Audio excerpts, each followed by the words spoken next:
Coming at you from Scratch and Wolf Studio, it's that time again to rage across the internet. It's your very favorite Werewolf the Apocalypse podcast. As always, I'm your host, Porter.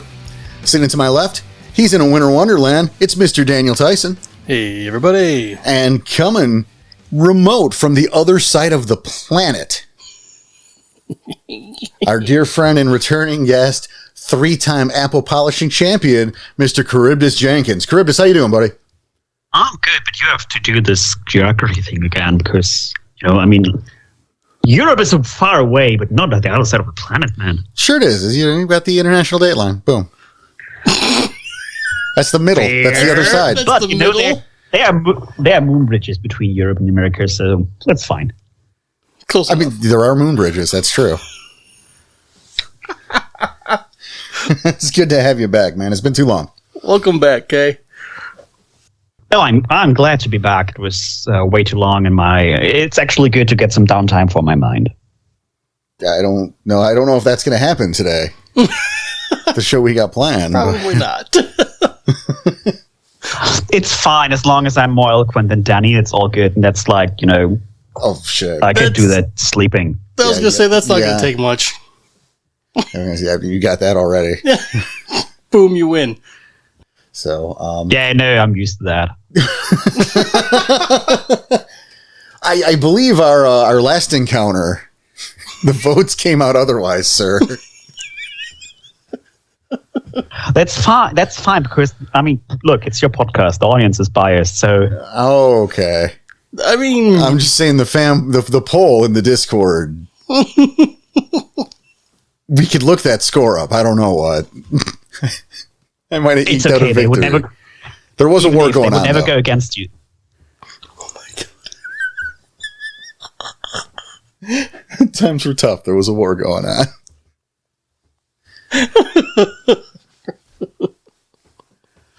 Just ask Go things first. Oh. You want a war? I don't know. I'll give you a war. It's fine. Gogol was mentioned 50 million times. But you know what? He's a fucking legend, so that's fine. That's true. That's why he was mentioned so many times. So often that, the judges fucking outlawed it halfway through the episode.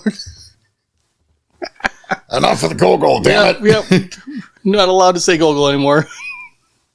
And that's a shame. It was fine. Yeah. It was a fun time, and we're glad you're back to do it again. Well, not that again. I mean, Yeah, not that specifically, but joining us. Yeah, we do have a good show. And we'll get to that in a second. So before we do, we want to say, again, thank you all for sticking with us here.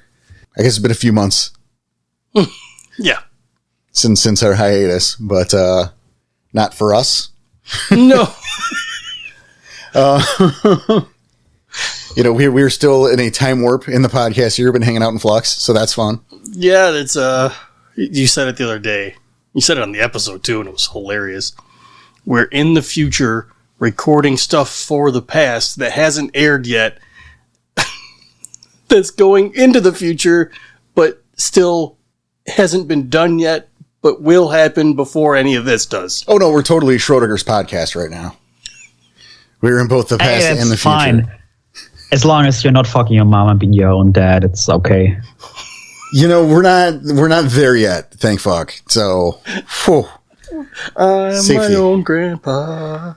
Oh, Danny, don't open that can of worms, please. Please and thank you.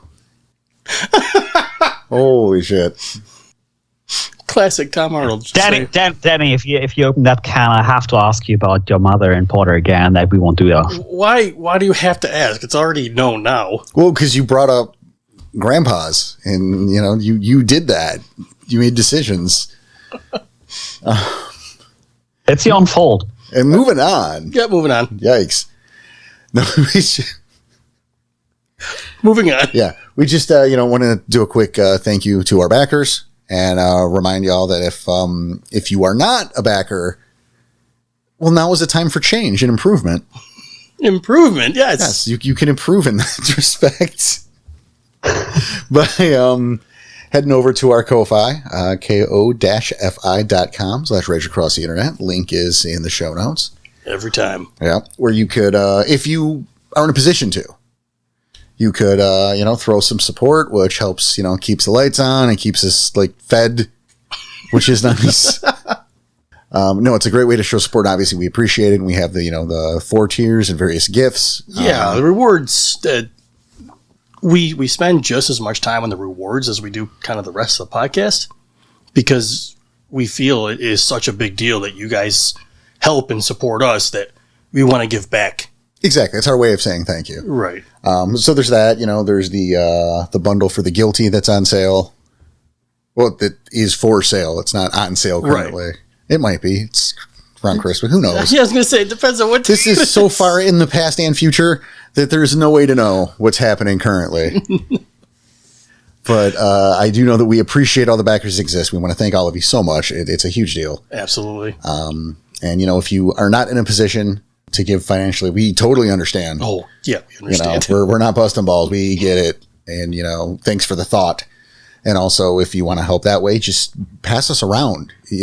People, you have players, you have storytellers, people. Show them the podcast. And whether that's a podcast episode or our actual play, which I hope that you guys are enjoying the series. Things is starting, somewhere in episode 2 about now, I believe. Well, by the time this comes... Yeah, by the time this airs, they should be in chapter 2. I believe so. I think they just finished chapter 2. Well, either way, things there are really heating up. So, hope you enjoy where that left off. These guys ain't in trouble or anything. No. You son of a bitch. What the fun thing is, and we should have taken advantage of this, but we couldn't. Well, we're in a unique position where I could talk about any sort of plot point that I wanted to that has happened that we've recorded already. Oh. And it wouldn't be a spoiler. For us? For you guys. Yeah, like for anybody. Oh, okay. Oh, I know what you're saying. Damn it. Right? Yeah. Because this one is going to air by the time this one airs. Everything's already been done, right? Right. Yeah. So. And we've played the game already. We just, those episodes haven't aired. They haven't aired yet. And I still got to edit a couple of them. But anyway, that's that. And so we just wanted to take a couple minutes for that. A little business there. And then nice, we don't have to show for the store and all that other extra shit. Yeah. I kind of miss it, but it's no, I don't have to talk about it. Yeah, it's enough of it. Maybe someday shipping will go back to normal prices and we can do the store again. Highly doubt it. Well, it's nice to pretend. Anyway, that's that. We got Karybdhus here, and let's put on a show. Absolutely. So I wanted to do something a little headier this time around. I mean, we've been doing a lot of, we're doing the Farah series. We got the new tribals coming soon. Soon, yeah. Yeah. Next month or so. Yeah, we're starting. It's season 4. Yep. And so I want to do something more conceptual, which is why I specifically hunted you down, Karybdhus, because I want to talk about the nature of worm corruption. And when you mentioned this to me, I was like, yeah, I couldn't think of anyone else who would do this. I mean, there are plenty of other storytellers out there, but there's plenty of people who would do it. Yeah, of course. But that's the first one in my head too, was Karybdhus, because of how philosophical you can get on certain aspects of this game. And it blows my mind sometimes that it's perfect timing for this. Well, and I mean, this is exactly the kind of conversation that, that we've gotten into in the past. I don't think we've had this specific one, but it's that type of conversation. Right. Yeah, I don't think we had that specific one, yeah.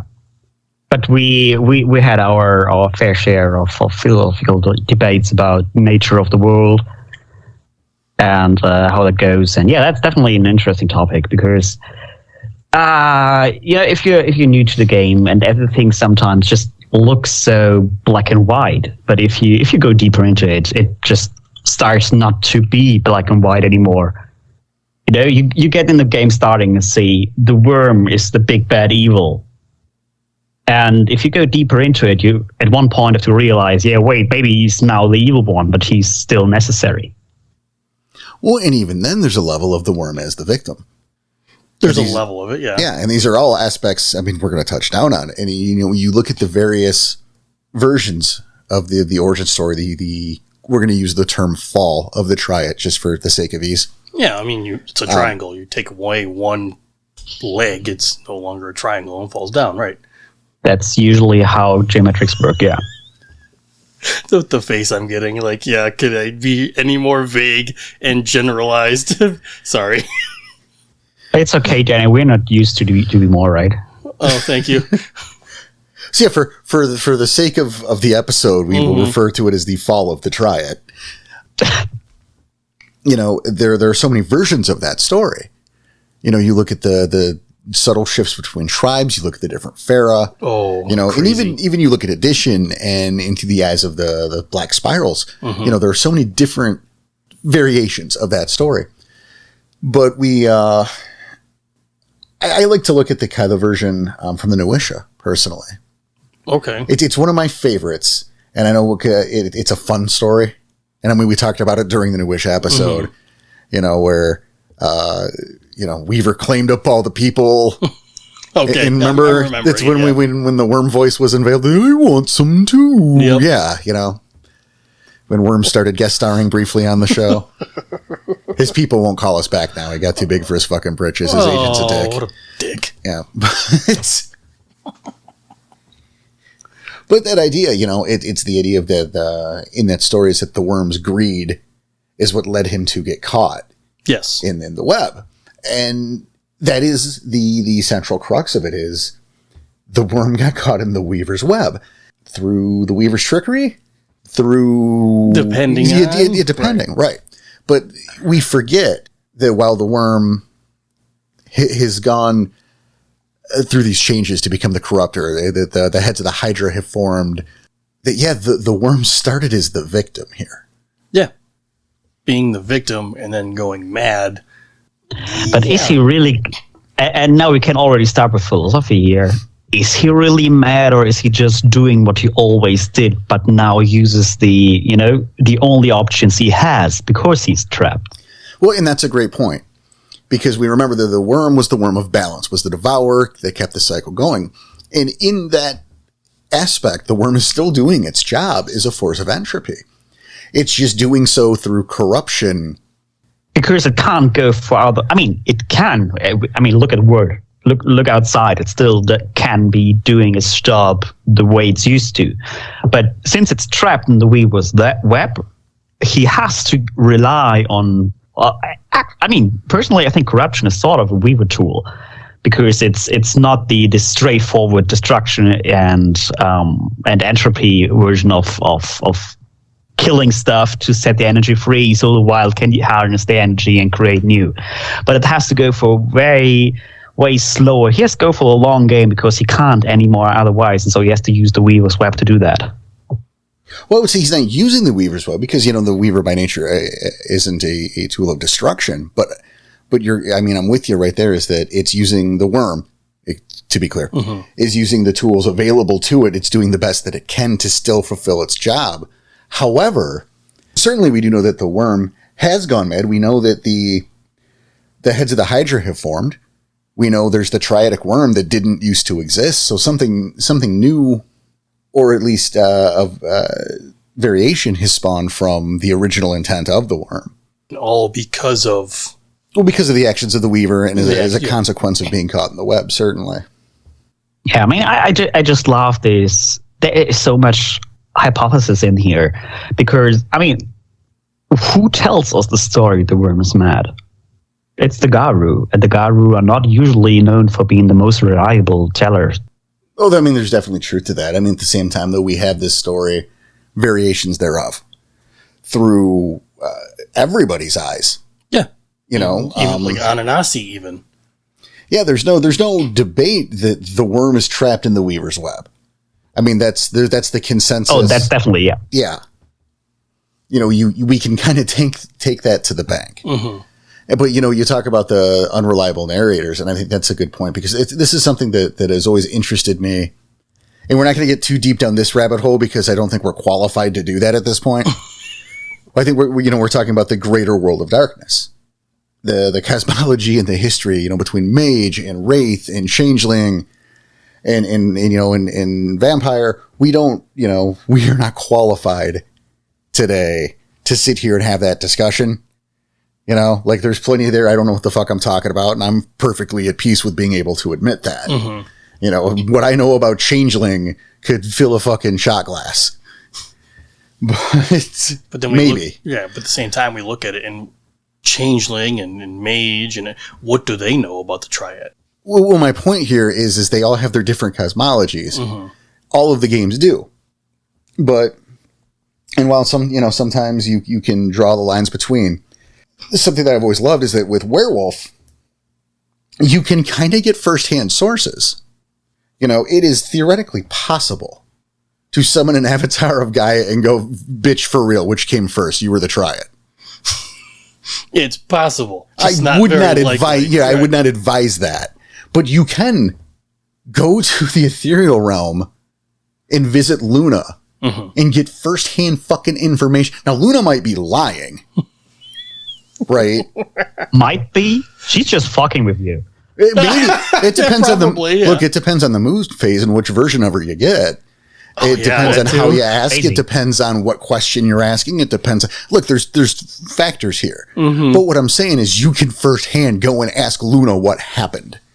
And that's not a luxury any other game has. Yeah, fair enough. I agree. 100% I agree. It's funny to think about, though.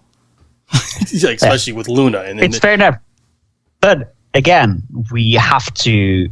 if we're going to go down this route, we have to trust the source asking. And now, especially if you talk about going on celestial level or even higher, going on Gaia level, what aspects of this spirit we actually get, and what does this aspect actually know?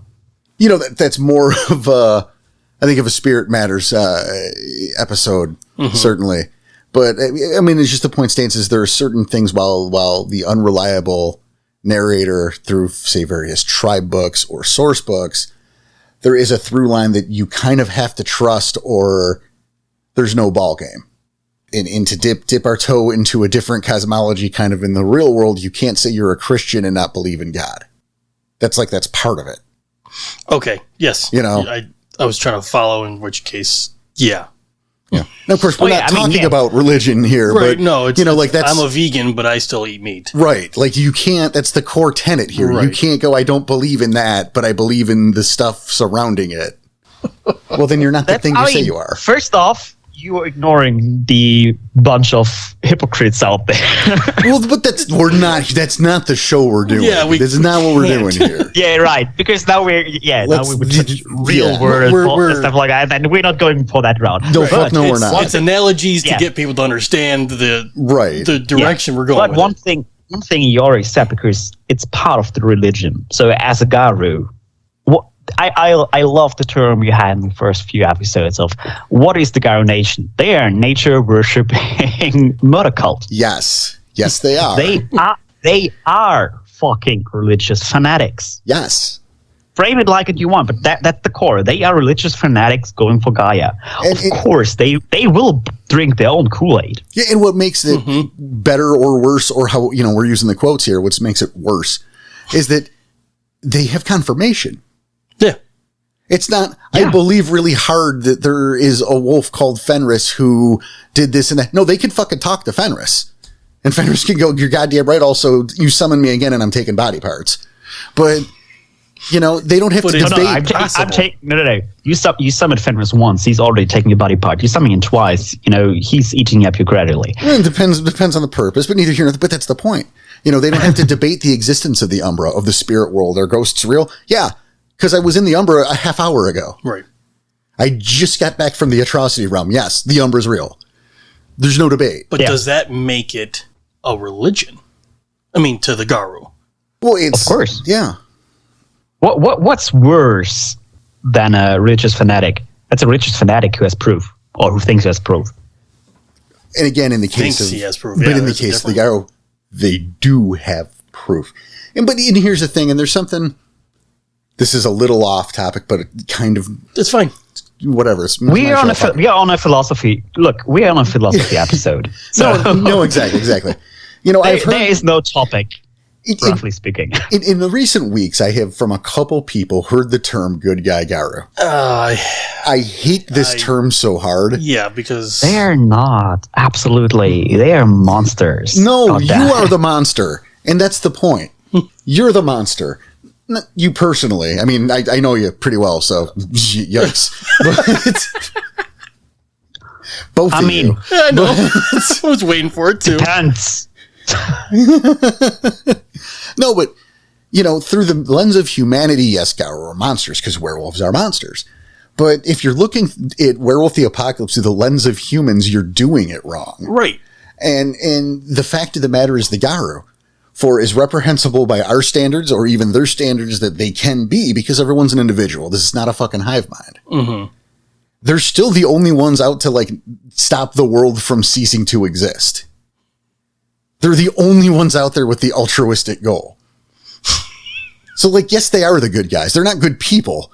It's certainly not by our standards. Right. But they are the fucking protagonists of the world of darkness because no one else gives a fuck about maintaining existence. They're all in it for themselves to various degrees. But where the Garu is were in it it right for them to save the world? Well, neither here nor they believe it is. And I like existing. Largely. Yes, but that's... And now we can actually draw the circle to the worm being the victim here, because you like to you like to be existing, largely. So your existence just in the world, your existence already is anathema to the worm because he has to destroy you. So nothing new can come up. And if you think it through, the job of the worm is at the end of the day even to take down Gaia. So not something new can come from it. That's true. That's the circle. And I mean, I know you guys had, the whole going one level above, and with shows like Supernatural, at one point you have to go against God because that's how the worked. But one thing that is very clear, because one of the characters I love most about the show is Death. And Death stands there and says, at one point I will come and read God. That's true. And actually, nice callback, because that was pretty sweet. I'm sure I remember that. It's back when that show was good. Yeah. Before he got not what we're here for. But yeah, but that's that's very true. But the Garu, and this is where they're in a tricky position. And I'm going to throw us a little bit of a curveball, which really isn't much of a curveball I'm sure Karybdhus sees this coming, but. The Garu are in a position, they are creations of Gaia, and they are Gaia's fangs. Their job is to kill in her name to keep her healthy and safe and going. Right. That is their job, whether right or wrong. She created them and said, that's what you're here to do. Now, mind you, there are books who give the Garu shit for doing that. Oh, that violence is wrong. Oh, that she shouldn't be, but that's what they were made for. I wouldn't give them. Yeah, I totally agree with you. I wouldn't give them shit for. But a lot of people do. Yeah. I think the main misconception, and what I can give the guy shit for, is that the muscle thinks he's the brain. And that was personally for me, if I look at the whole War of Rage thing and stuff that's personally for me the logical fallacy the Garu made themselves, guilty of. Well, there's certainly in the War of Rage. There's a couple points there for me. Number one, quick shout out for the Savage Age, because why not? Because why not? Well, because I think so far, and I'm not even going to say so far, because we all know that the die is cast, and werewolf as we know it is no longer a thing, and who knows what the fuck retcons are going to happen in the future, so I can't even discuss it. No, we're not going to. Well, exactly, but that's what I'm saying. So we only know what we know now, and we know that the new thing's a reboot, so we can't assume that anything we're talking about now applies. So the die is cast. We don't have more information about the War of Rage from official canonical sources. However, the Savage Age has brought us a much more in-depth and interesting, in my mind, look at the War of Rage. Now, we're not here I personally love this. I totally love the Savage Age approach of that, and Chris Graham made great jobs about that and the whole studio out there. And they put a shit ton of research in there. So it's really great. And I love the aspect of how the Savage Age is so different But at the same time, you can explain, if you understand how storytelling works, how it came to the point we have now in the canonical way of how werewolf tells the wolf rage. Oh, sure. And, I'm a huge fan of merging those continuities personally. I've talked about that time and time again. I don't want to go into that so much here, but I wanted to note it. Which I understand why, because at least with Savage Age stuff, we have that information. And yes, there is the differences, but with Apocalypse, it only gives you a very small amount of information, and you kind of have to fill in those gaps yourself as a storyteller. Well, yeah, and the sources you have are often, contradicting itself. Oh, very much so. And this comes to my other point there, and we have talked about this time and time again, and I call bullshit to the highest regard, is everywhere you look canonically, everything is the Garu's fault. It's kind of irritating. It's kind of comical, because there's no possible way that the Garu and only the Garu were a problem, and that they went against all of the other Fera at the same time, and not only one, but drove several breeds into extinction.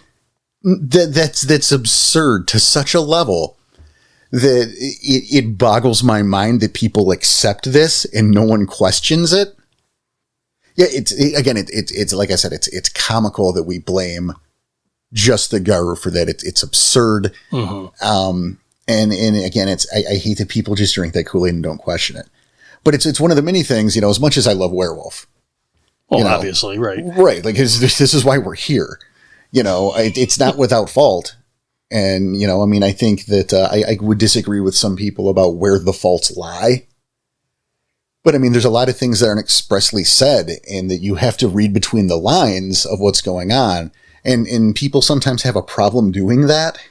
And I like that idea better, that, yes, you read between the lines, and you can see that it's part of this, it's part of that, it's part of that, and it's part of this.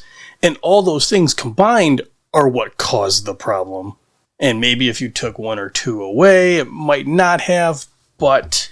Well, and again, this goes back to the reliability of the narrator. Because as we've been going through this Fera series, time and time again, we hear about how, again, the Garu did everything wrong. It was only them, always and only. Every time. Every time. So no one has admitted even a little bit of responsibility in anything. No. And the problem there is that's... bullshit. Well, yes, but it's the primary source of the War of Rage from the eyes of the other Fera. Yeah. There's no other look to it. And again, so we go back here to we look at the try it, but I wanted to, again, that little curveball that I'm sure, Karybdhus, you are expecting. We talk again about the roles that were handed out to the Fera by Gaia. Everyone has a job. And the Garu being their fangs. They are her fangs, they're her shock troops, they are here, so they were literally born to kill. However, right? Right now, they are defending the wild. And why are they defending the wild? Well, the wild's the weakest with the three. Right. So they are working to bring back balance. Which is the role of the worm. Boom. Fuck. Fuck. I I knew all those things, but to put them together and then realize, they are fulfilling the role of the balance worm. Which goes back to the idea of what happens when that finally completes itself, right? The husk. Well, that's a different story. That's my fan canon. That's not. I know, but it's an idea.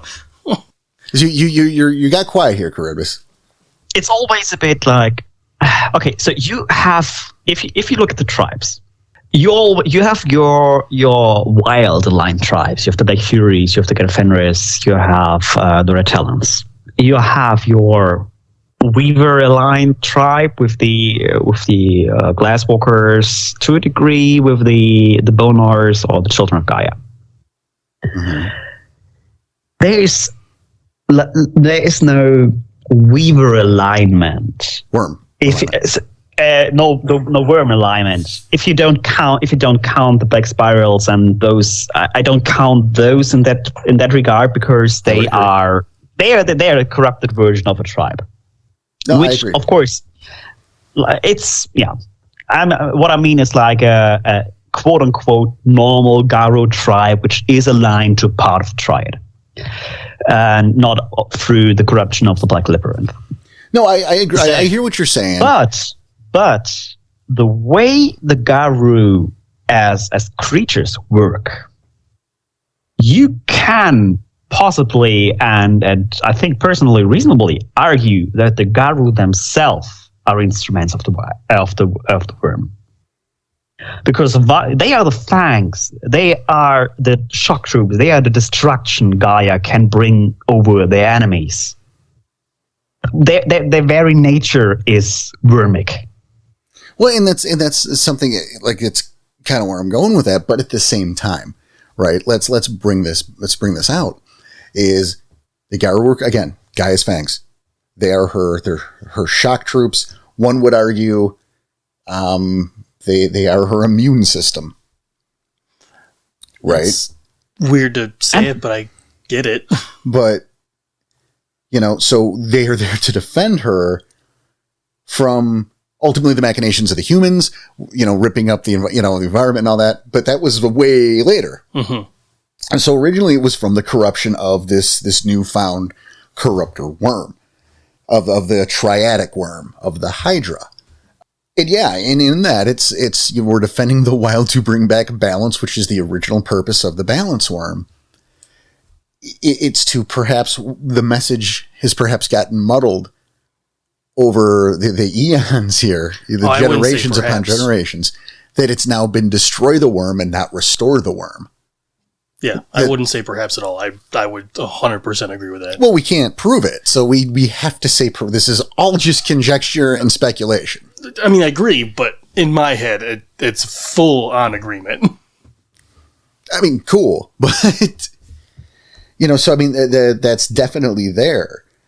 And then we go back into corruption, where you look at the White Howlers specifically and what happened to them, and not the how, because that's a different. We've talked about that, and that's not what we're here for today.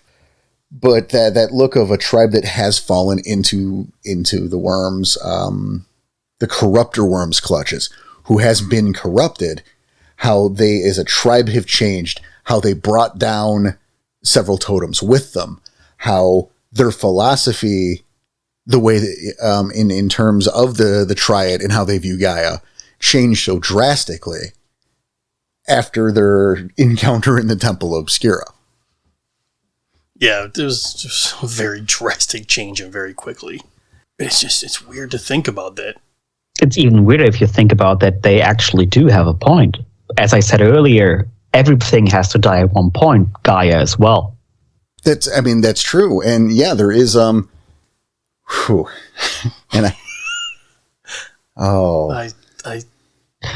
already feel sorry to bring me on this podcast, right? No, I love it. I see it. You love being challenged. Come on. No. I'm into it. I'm not sure how to say it. I can see it in his eyes. Yeah, you're correct. In something that's looking for my words here. It was something that always drew me to werewolf. Right? It is that idea that of hope. Now, this is a thing that people time and time again forget to fucking talk about. Oh, and yeah. So it bears repeating. Is the world of darkness is fucked. Right. They are losing. You could argue it's already lost and just no one knows it yet, or no one's accepting it. Oh, you can make the argument. The spirals certainly do. However, the apocalypse is happening whether you want to or not. The idea of you have this group of quote people, this force, the Garu Nation, who are banding together and throwing themselves on the fire day in and day out, dying, watching their friends die, suffering, in the hopes of granting just another fucking day. That if we could hold this back just that much more, then maybe the next generation, or the day, not even the next generation, maybe the next day someone figures out a way to save everybody. And if not, then we'll push back to hold for another day in the hopes that day someone can do it. hope is such a big part of this. An unreasonable hope that you could make it better, that you can fix it or push it back. That's a big deal, and people fucking don't see it or they don't acknowledge it. In the Black Spiral Dancers is what we see of the Garou without that hope. So it's more of they see that they've already won. They feel that... Well, we've talked about this before. It depends on your edition. Either the guy has already lost or they've already won, or, you know, the edition, the philosophy varies a little bit here and there, but there it is. It's the Black Spiral Dancers in drinking that corruptor worm's Kool-Aid. They drink the balefire. Nice. You know, and it's the loss of that hope, or arguably the realization that it's already over. But again, it's in abandoning that hope for a tomorrow that they embrace the idea that the war's already over. It's an ultimate nihilism in contrast to that core belief that, while maybe hidden under the surface, but is there in the nation. Yeah, it's like the complete opposite. It's the two forces against each other, if you will. Karybdhus? Yeah, I think I'm all response to that right now. Because I totally get your argument, and I agree. That's one way to read it. I agree. It's the way of they lost their hope, and that's why. Yeah, it's like what's somebody who thinks he has either won or not a won or whatever, and then just falls apart and doing whatever hedonistic fuck the way they want. The other way to read is that the Black Spiral, and that's what I was going to further before was the Black Spirals realized or believe they realized, because they drank the Kool-Aid of the worm corrupted them and it's full of bullshit. Of course, that's a great part of Werewolf, because that's a version that's viable too. And nobody knows which version is the version that's quote-unquote true.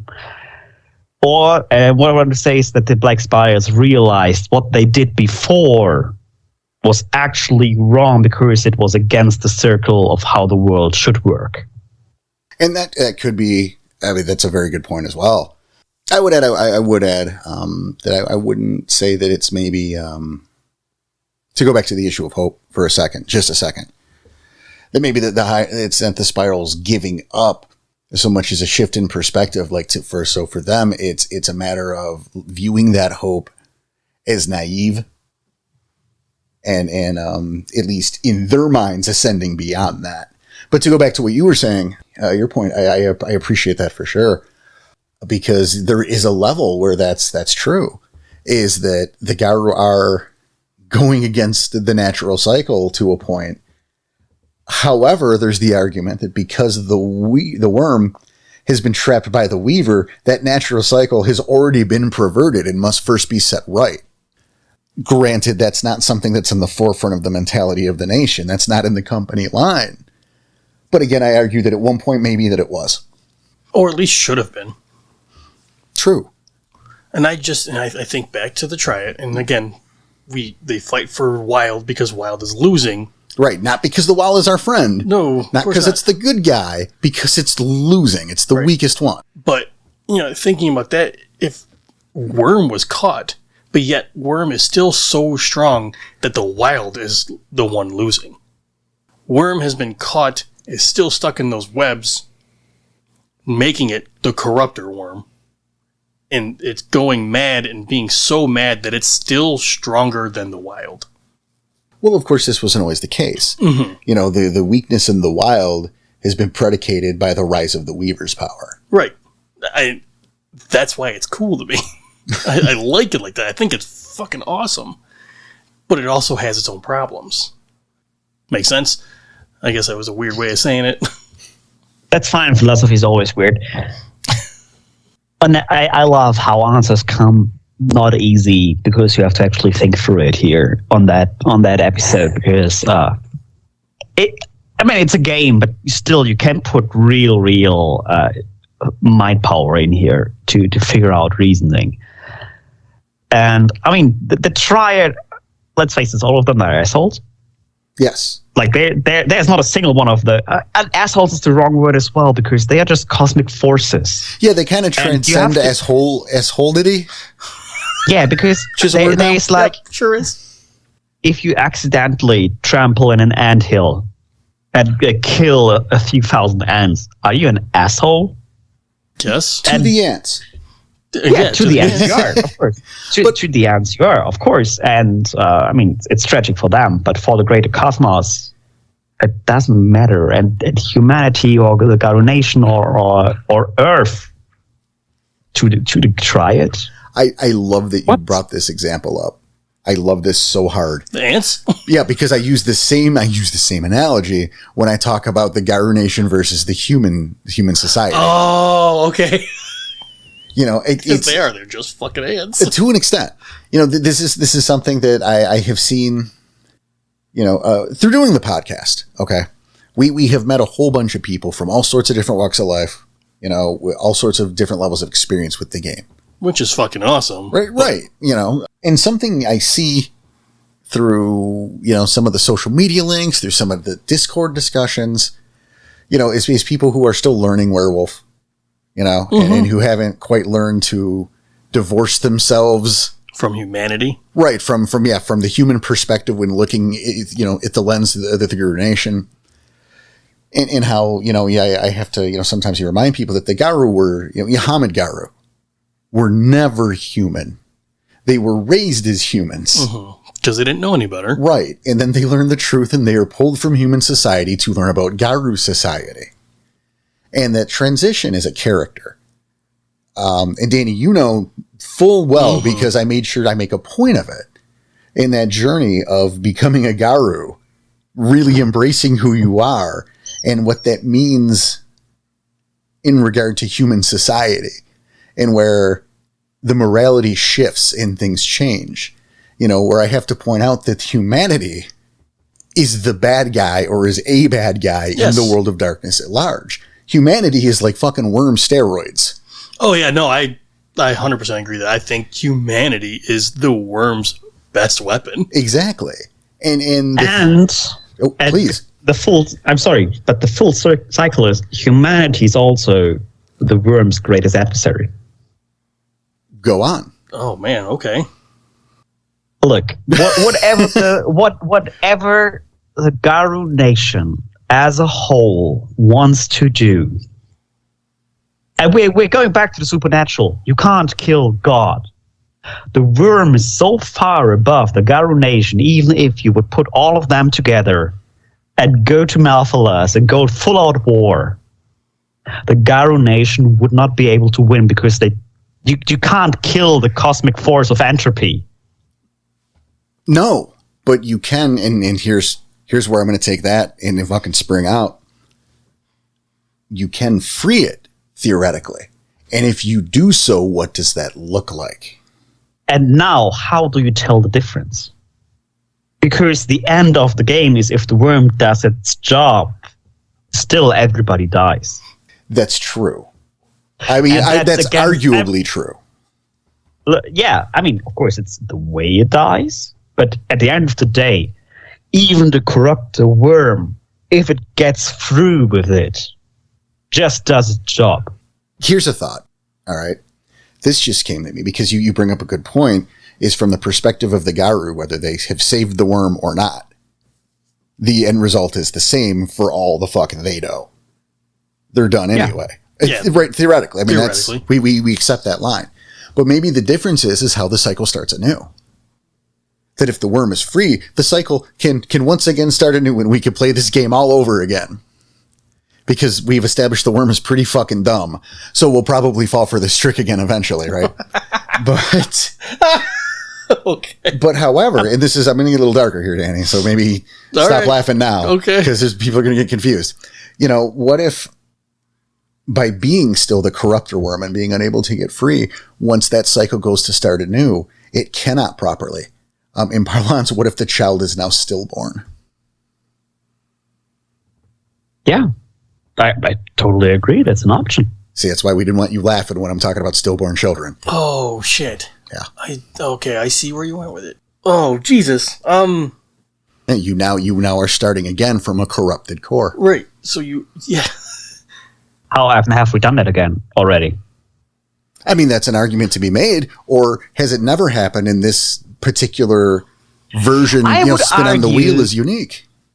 I would argue if we would put a bit of real world history in here, we had 7, 8, 9 great extinction events already.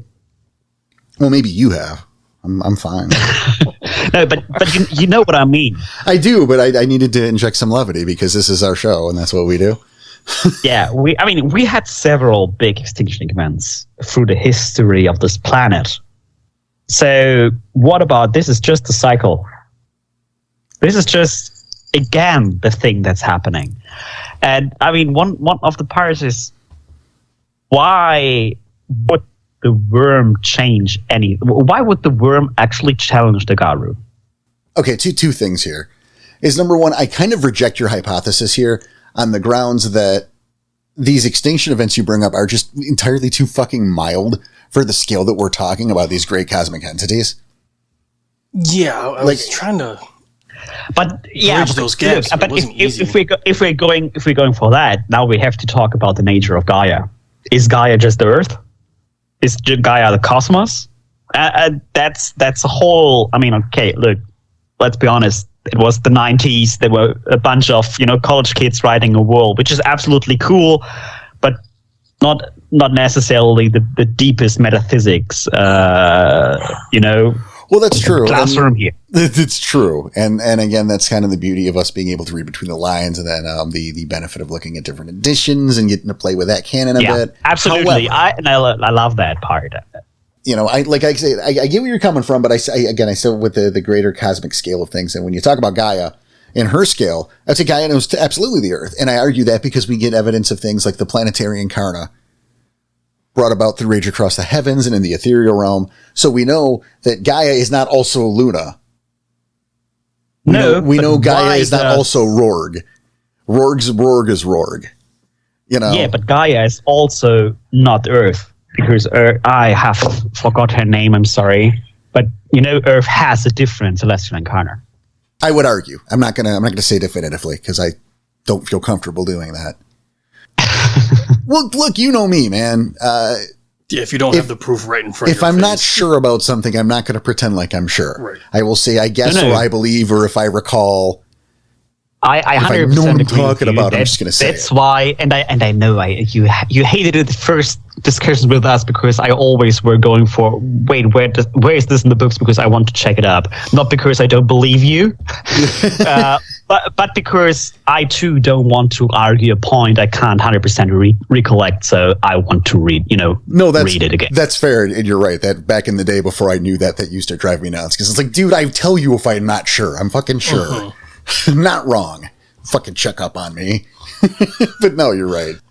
Yeah, so I'm not entirely positive. Yeah, I'm not positive about this, but I believe it was confirmed in Rage Heavens. I believe that it was confirmed that she is just another avatar of Gaia. And I forget her name also. Was it Persephone, I think? Or was that the daughter? No. That's why I'm actually opened up Rage Across the Heaven and checking for it. Oh, good. Of course I am. We aren't gonna. No, well, it's too far away. Exactly. We have mics. So this Ashtara is the name. There we go. Okay. And yes, it actually has as a subtitle Incarna of Gaia. Boom. Yep. But why does Helios care about what's happening to Gaia? Well, because he's the brother and him and Luna and Gaia are assholes. Yeah, they absolutely assholes. Also, I have it on good authority that Helios lost his sunglasses and both of his scoops.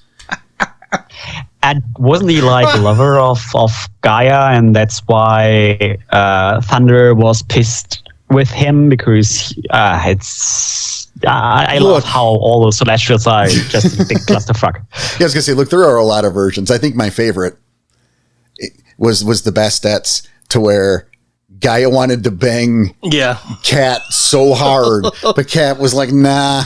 Yep. I guess I'll throw you one. I remember and that he one. was so awesome. The Bastet became the bosses of everyone forever. The middle managers. Oh, God, that's so ridiculous. It was so funny. It is funny. The litter box episode. Oh. But, I mean, there you go. So, you know, the different versions of shit, anything could be true. Always. Yeah, but I mean, where I wanted to go back to is if Gaia is just Earth, which personally, on my table, she isn't, because she's more than that, and Ashtara is just an avatar of her, but not her itself, but just splinter of her. Because otherwise, you suddenly say, look, but, you know, there's Nergal, there's Rock, there's Mercury, you know, there are all those other quote-unquote on the same level incarnators or celestials, which you know lessens Gaia in the world. So that's why for me on my table, Gaia is always more than that, and just the avatar of Earth is, well, that's the avatar we prefer to address her, because, well, we live on Earth. Well, see, and that's where I go the other way with that, is, you know, Gaia is absolutely just Earth. And I mean, we say just, but it's where we live. It's the only option we have. Yeah.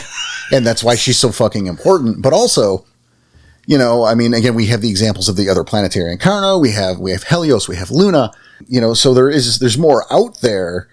But, you know, the relevance of Gaia is again, that we live there, but also it feeds into the Triad created Gaia, not the other way around, which again is the version of the cosmology I prefer, because really, right, if we look at this, is if Gaia was the big boss of all of this and created the Triad, well, it comes back to that old adage that we've heard, that some of us have heard from our parents coming up, you know, depending on how old you are, is I brought you into this world and I can take you out of it. Yep. You know, if the worm is such a fucking problem and Gaia's the one who created the worm, why isn't she just she could just take her big can of Raid, spray the Weaver in the worm, slap them down with a newspaper, and replace them. Game over. I'm totally with you. I'm totally with you.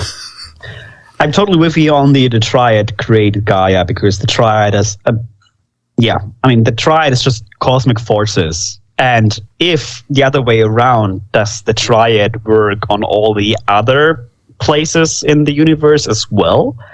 Is there a worm for Mars? Is there a worm for Jupiter, you know? Well, and when we know, again, through Rage Across the Heavens, that the different planetary incarnate have different thoughts and opinions on the Triad, on various members of the Triad. I don't remember the specific planetary incarnate to which, because I thought that was boring. But yes. Oh God, what an episode! It was people rough. really liked it, and we were so miserable.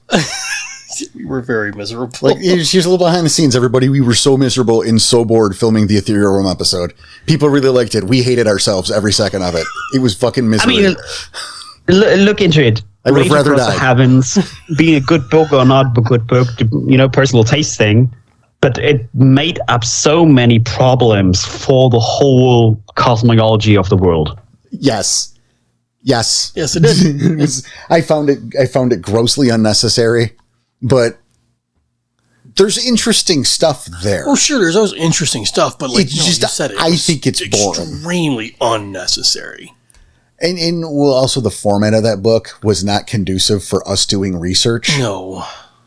Because, like, you got to hear about this guy's fucking vacation around. Like, I don't care about you or your life, sir. Right. Just give me the information. We each picked an incarna. We each several. We each picked a few of them.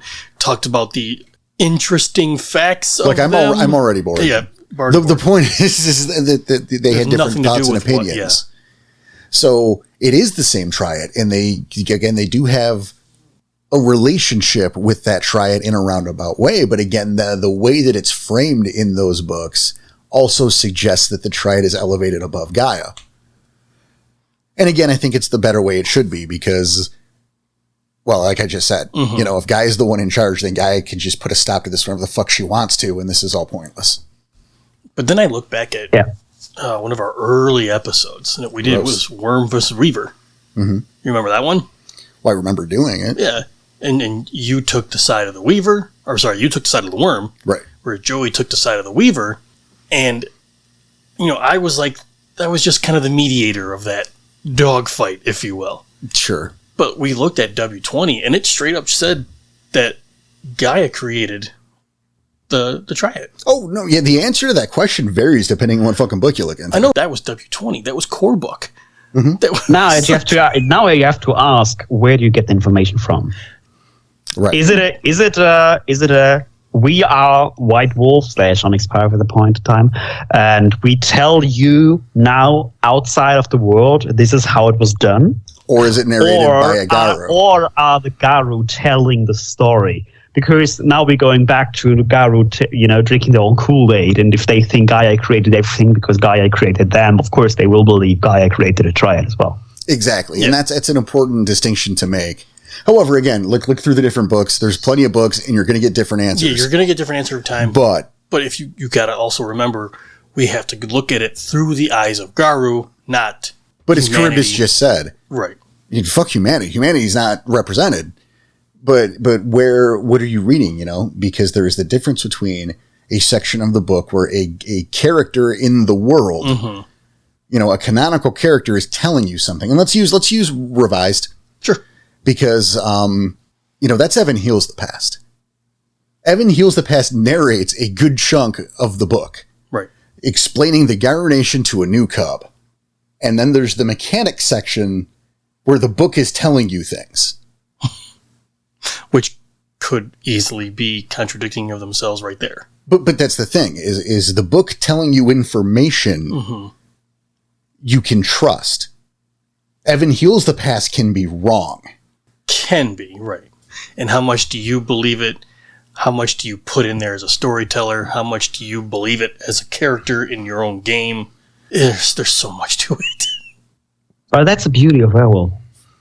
Because there's so many takes you can go in so many ways you have to explore, and there's just limitless opportunity for the game. And yes, you're right. That's what's nice about the game, that there's always, infinite possibilities on how it can go, but there are some wrong answers. Well, I mean, yes. They are wrong answers, of course, because you can look if you because I'm right now reading a book story about how all the pantheons are existing because humans believe they exist, so they create them.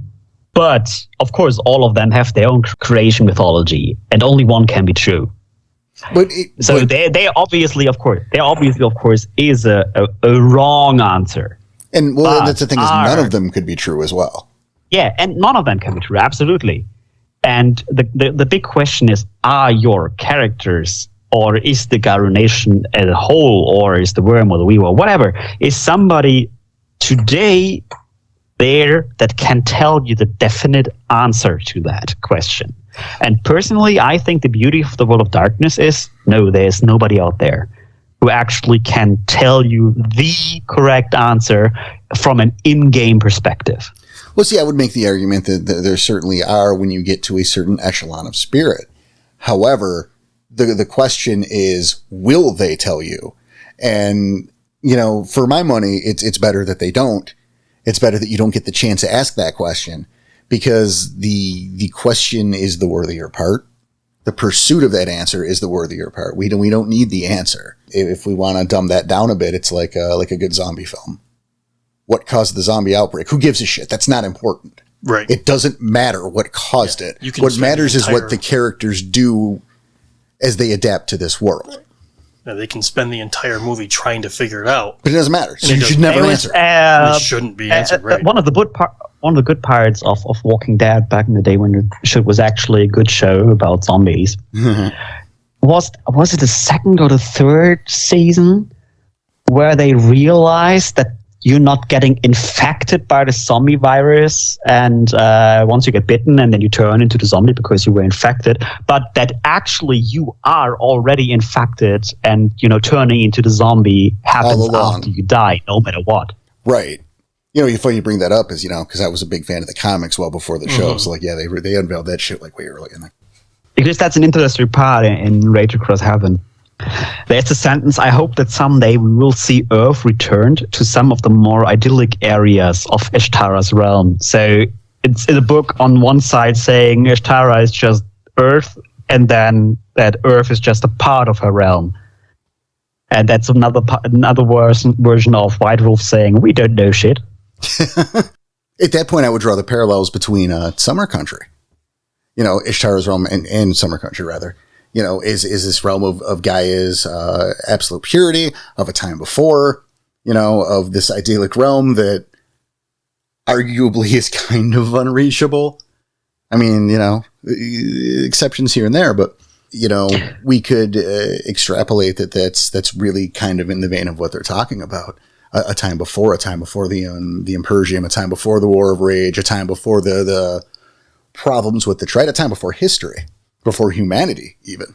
I think one of the big questions, if you ever reach Summer Realm, why on earth would you ever want to go somewhere else again?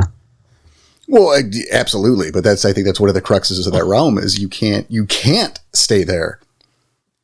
It's not designed that way. Like you kind of end up getting fucked, and then you forget. But here, let's add on to that because in several books. It is, I don't want to say prophesized, it's hinted at that there is an alternate Gaia out there somewhere in the cosmos or through the depths of the Umbra. And this is something I've never really leaned on too hard, but it does open the door for the idea of alternate realities, alternative realms.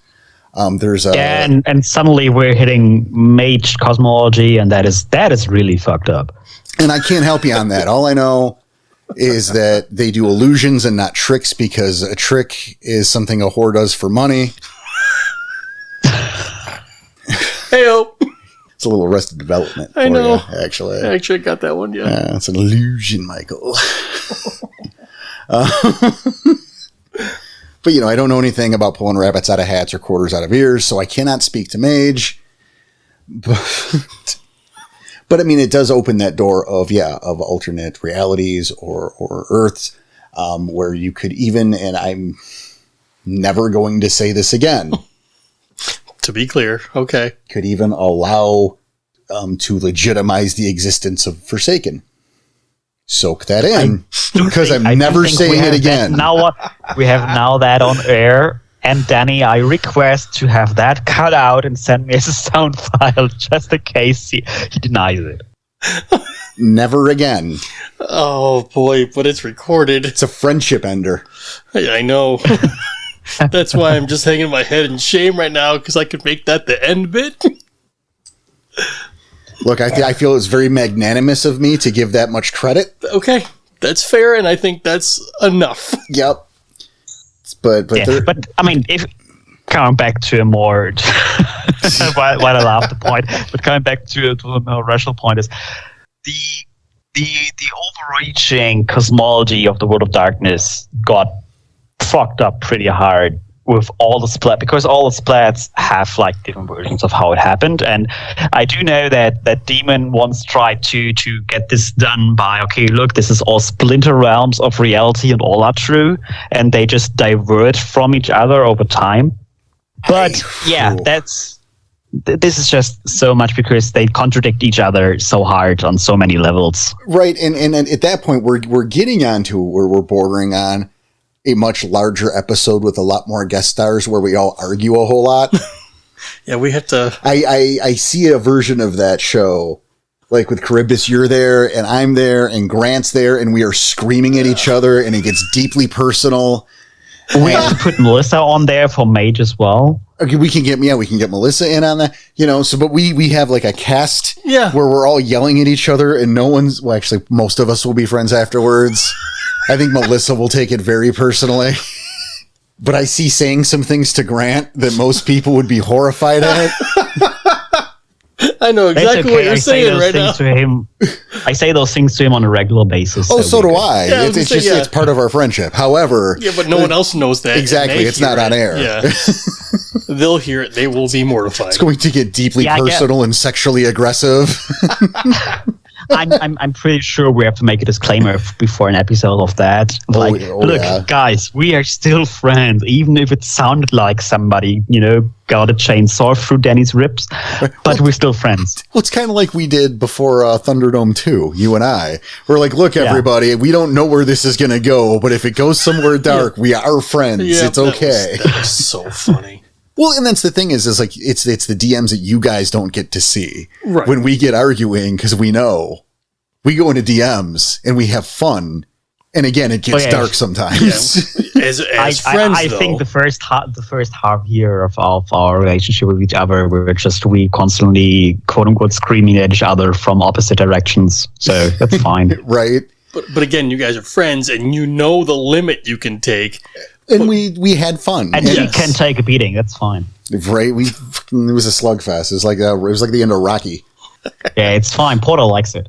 Tit for tat. I like a good challenge. Yeah. I'm taking a turn here. I would love to talk about wormish spirits. Now, are you thinking wormish spirits as in they were already worms like Banes, or they were corrupted? What's the difference? That's the starting point right there. Okay. A Bane is a worm corrupted spirit.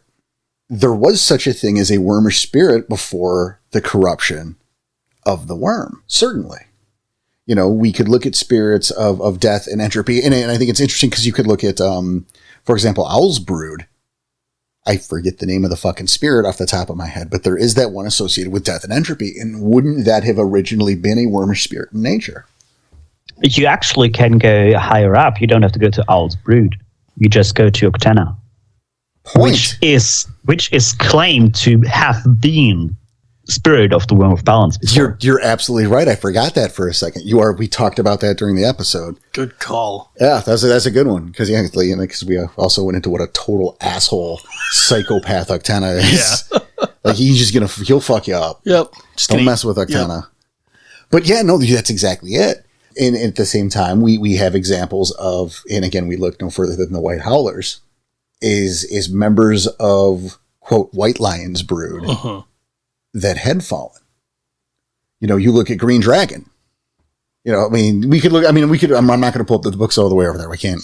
It's too far. It's too far. Yeah. Look, just if there's a color before the totem name, then it's Wormfallen.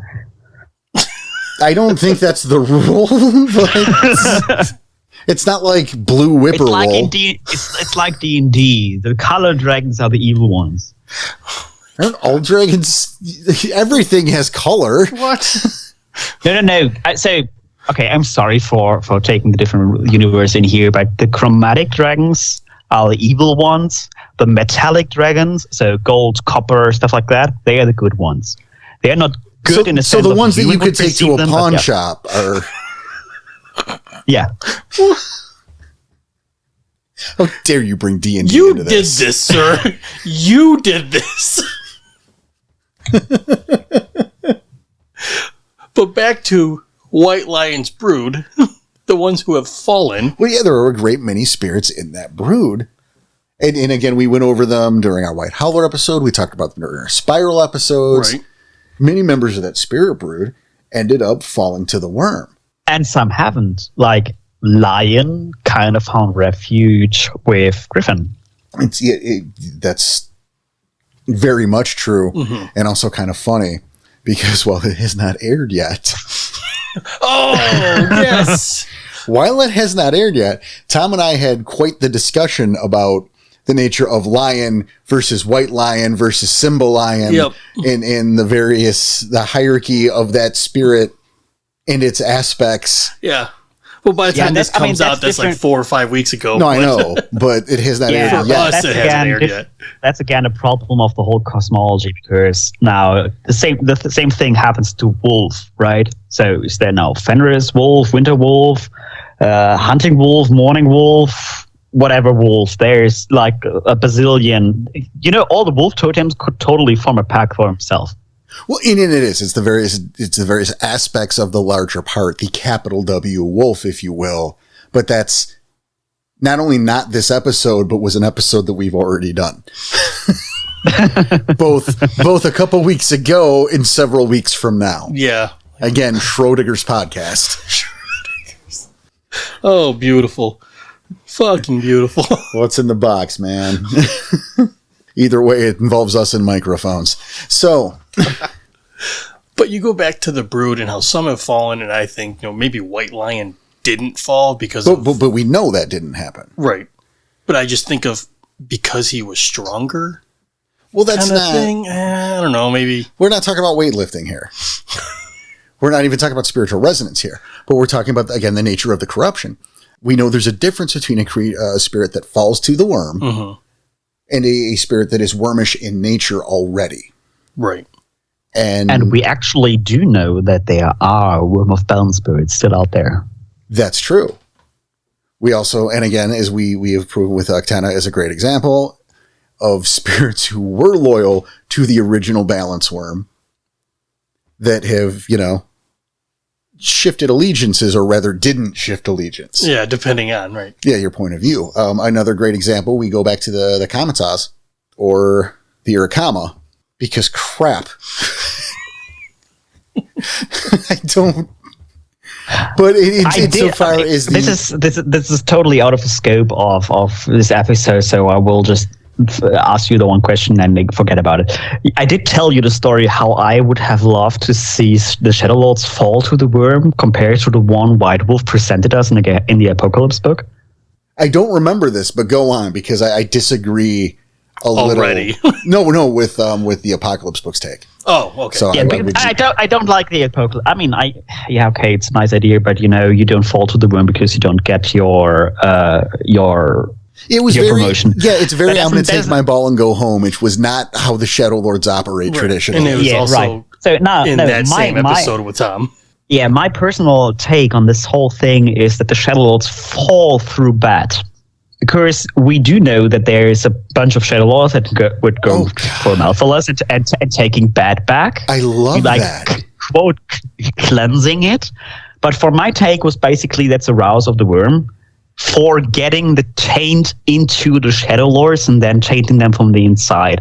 And through bad, basically, getting the revenge. And that's why the Comatose are running with it, because they get the revenge on the Shadow Lords. And that's how they fall. Okay, hold on. Hold on. Your face right now. Oh, shit. No, that's fucking brilliant. I love that. And I mean, let's be clear. You got like half a sentence in and I was already right there with you. And Danny can confirm. Yeah, I was watching his face and your fucking eyes just lit up. Yeah, you got like 8 words in. I'm like, nope, we are on the same page right now. There are goosebumps here. I love that. Because it's a great example of, and you know how I feel about my Shadow Lords. But the hubris of the tribe, it's like too clever by a half. They almost outsmarted themselves at that point. But in being so arrogant, like, again, trying to fix their mistakes. But being so sure that they could just fucking do that. And bit off more than could chew, but not realizing it. Right. Yeah. Because of course they're in control. Yeah. And to have that be a trick that bites them in the ass, that is fucking awesome, and I love it. Yeah, the part I loved about that most is because if you look at the Greek drama of the ancient times, you always have the downfall of the hero is his own hubris. Exactly, and and people will disagree all day long. I don't care, but I would make the argument that the Shadow Lords are one of the more heroic tribes, despite doing things that sometimes aren't so heroic. But again, it's because the ends justify the means? Well, they're trying to stop creation from ending. So yeah, you know what? We'll get our hands dirty to save the day. So be it. Yeah. They're the tribe that believes that says, in a perfect world, we wouldn't be needed. And the world ain't perfect, and that's why we're here. Right. If things were right, there wouldn't be Shadow Lords. You wouldn't need us. We wouldn't be here. However. Yeah, not digressing too far, because we can talk about that in a whole episode, because I can give you alternative versions of how every tribe falls, which is better than the one White Wolf presented us from my personal perspective. You know what, Karybdhus? I'm going to tell you what. We're going to do that episode in season 4. That sounds good. Well, I can do that. I have for all the tribes one, because I just hate how the Glasswalkers fall. Like, Cockroach is a survivor and Cockroach falls and they just fall in love. That does not make sense for a tribe that just gives shit about their traditions. Well, let's hold it for that episode. Yeah. Because again, we are rolling. Yeah. We don't want to spoil this. I want to stay on topic. Holy shit. Yeah. Yeah. I want to get back to the nature but I do want to get back to the nature of Banes, into the nature of warmer spirits, and how that corruption. I mean, you look at the case of, I'm not normally I'm not exactly a gift encyclopedia. It's not my focus. Mm-hmm. There's cool powers, fine. That's not what makes a good story. But I'm a storyteller. I don't care about the toys. Yeah, I know. You do look at the White Howlers. Well, look, there's cool toys, and that's fine, but... That's not what we're here for. Right? Like, look at it's the big gun, isn't it great? Like, I don't give a shit. I want to tell a story that fucking haunts you in your dreams. Guess what? Yeah. I do it. Yep. So I 100% agree with you, and I mean that's why I always say I'm mechanic agnostic, because I don't need mechanics to tell the story I want to tell. If I want to roll dice, I play. That's his point of this thought here. But how do you know? I can see it. I know what you're trying to say. All right, what am I trying to say?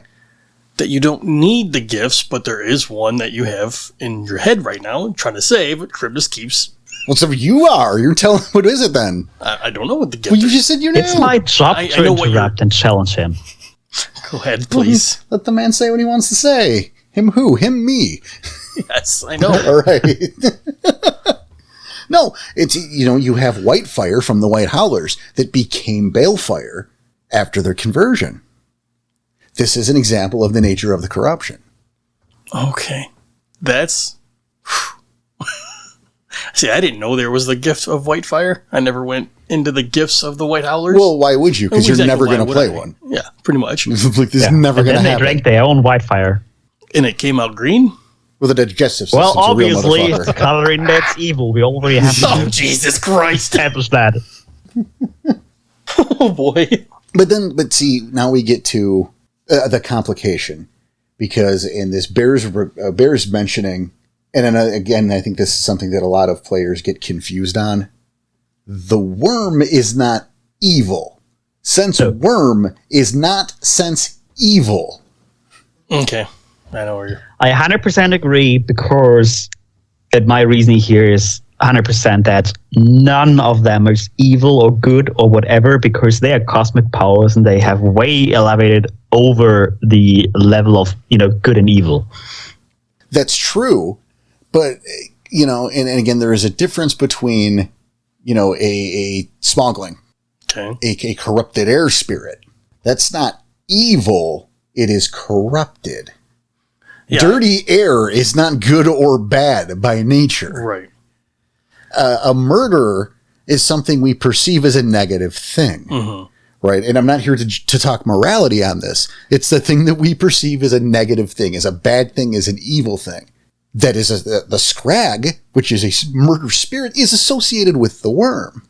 It's a tricky balance in terms of the difference. So I posit what is, for example, a napalm spirit. And because there's no natural napalm. That's true. So at what point do we have the mix between the weaver and the worm? Well, also a good point, but I'm actually looking for your thoughts on that question. So that was not rhetorical. Napalm. Right? Yeah. What is napalm? Is there such a thing as a corrupted spirit?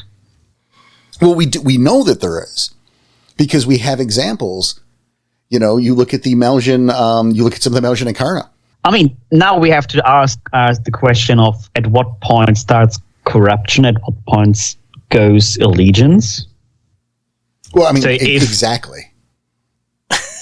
God, I'm still stuck on napalm.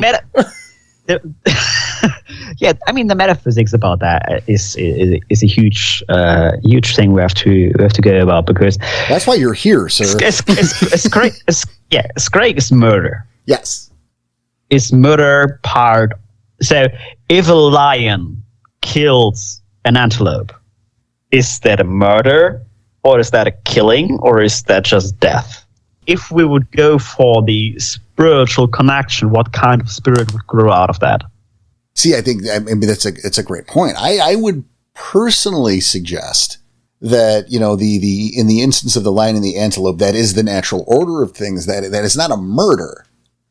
That is the cycle continuing to where, is that antelope provides food. Yeah, it's killing out of necessity.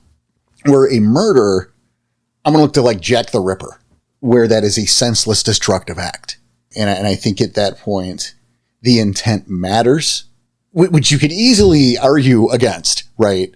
Like who's to say and who's in charge of that. But we do know that there is such a thing as spiritual resonance. There, that the weight that is put on a thing grants it more or less power in terms of not only existence, but in the umbra, in the stage of a spirit that it is. So surely you could argue that the intent of something would have a similar result or contribute into that factor. The difference between hunting, and we talked about in our lupus episode, that idea of the chase, of the pact, if you will, between predator and prey. Mm-hmm. Again, completing the natural cycle versus I'm going to shoot this buffalo in the face and go, I win, and move on with my day. So what's natural?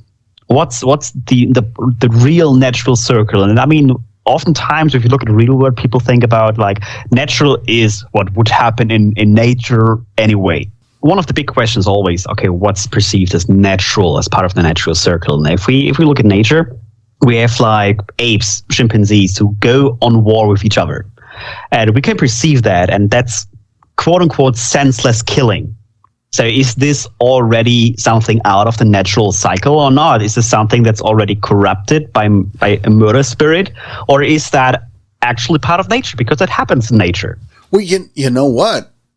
That's a great example. Because here's the thing. We tend to look at worm corruption in two ways. Okay? We look at it in terms of spirit and humanity. Right? It's a spirit that got corrupted, and a meat puppet is doing it, it got corrupted, and it's this corrupted spirit, and it possessed a thing, and now you have gross femori, undead thing crawling around. We look at the human who gets corrupted and bane possessed, and now he vomits maggots and has an extra arm. Great. But the worm's corruption is not focused just on people in the burbs and shit. So I could make the argument, and I think that's an interesting point, as you talk about these apes going to war, that perhaps that is an influence of worm corruption. Who, again, the worm, now trapped in the weaver's web, is changing tactics and using whatever it can to do its job while it's going mad. So it is now compelling, like, say, these apes to go to war with each other, to fulfill that cycle, even though that is not necessarily, and I'm using quotes here, natural. While at the same time, we go to the lion and the antelope who was hunting and using that for food. And what's left is carrion for like the vultures and shit to swoop up. The same way that going hunting, like if I were to go out in the woods, which we've talked about, and shoot a deer, which again does not turn into individually wrapped packets of meat, so I ain't going out there. But if I were to take that kill and I'm using all that meat and I'm using the bones and I'm using the hide to like make a blanket or a rug or whatever. Yeah. You're doing it out of necessity or... And I mean, we use the quotes around the term necessity, right, but I am... Because it's very loosely based. Right, but I am using every part of the buffalo, if you will. Mm-hmm. As opposed to... And on the other side, you have Bambi. On the other side, you have what? Bambi. Please explain. You have the one side, absolutely. You have the hunter. You have somebody who actually uses all of that, which is a natural thing. And still you have the quote-unquote downside of that in the effects that killing had on various animal. I mean, of course, it's a Disney film, but at the end of the day, it's that stuff that happens. If the mother gets killed, the Bambi is, eventually going to die as well. No, I mean, there's the point there too. At that point, it's a matter of perspective. But I think, going to, like you're bringing up with the apes, I think it's the intent of the act, as I brought up before, akin to a spiritual resonance that maybe makes the difference. And again, there's not a real answer here. That's kind of the beauty of this episode. Right. Is it how senseless is it? How necessary is it? And then you go back to the napalm. Well, again, I think what was the intent? Right, and I think it is what was the intent? What's the point? And I think maybe that's the worthier part. But again, I still look at something, yes, like napalm, or what about spirits of a nuclear nature? Again, what the fuck is that? Right.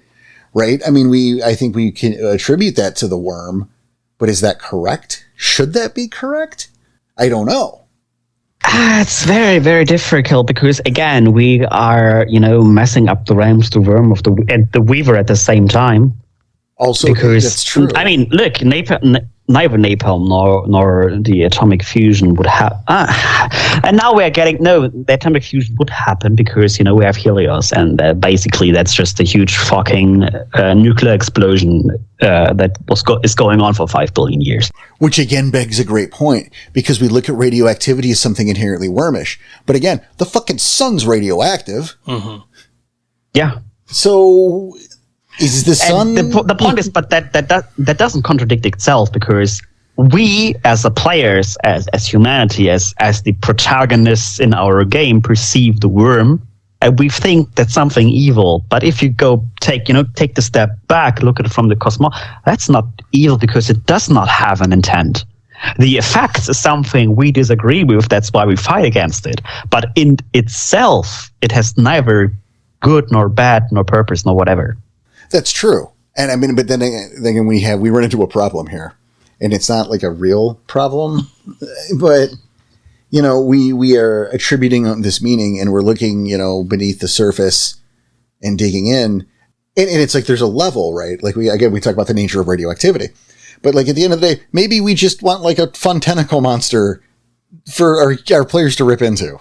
Like, maybe we're overthinking this.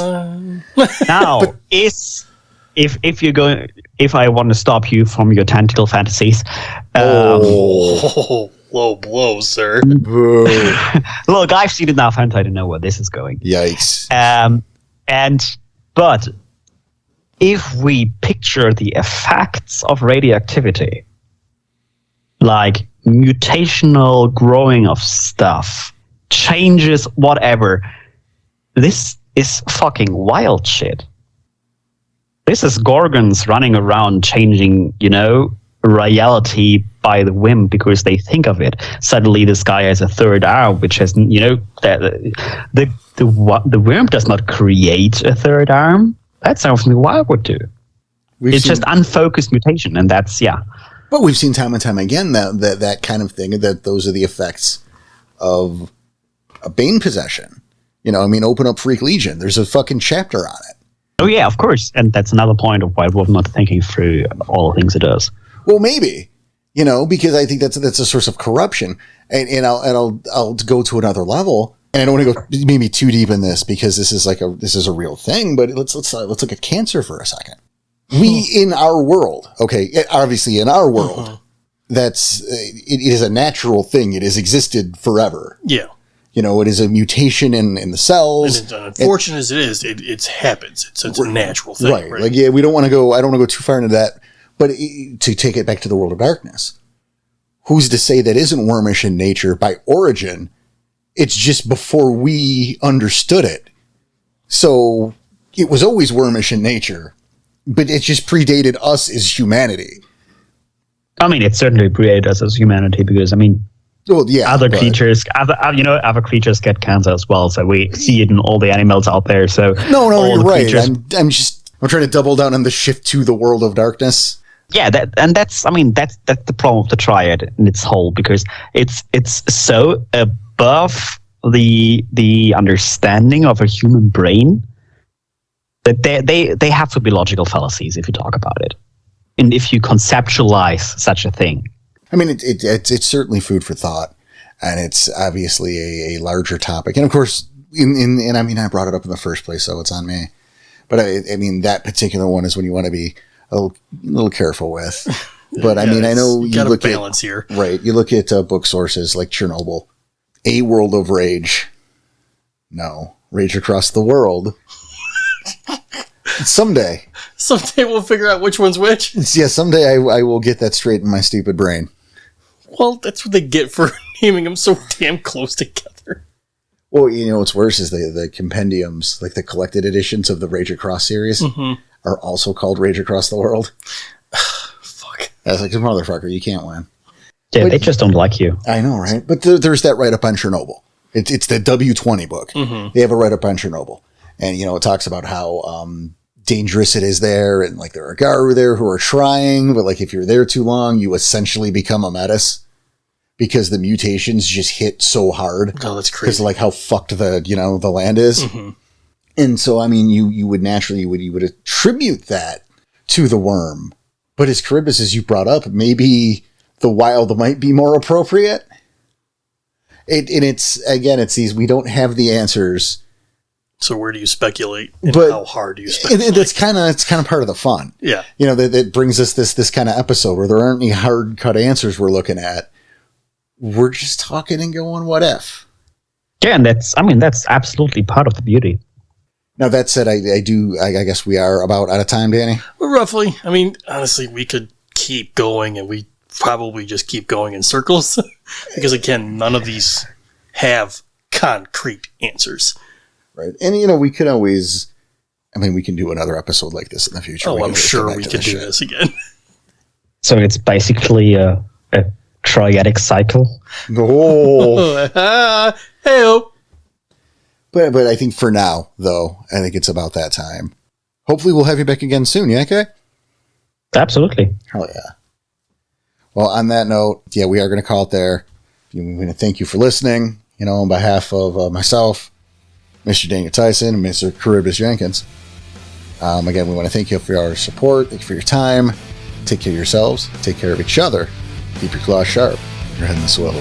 And we'll see you.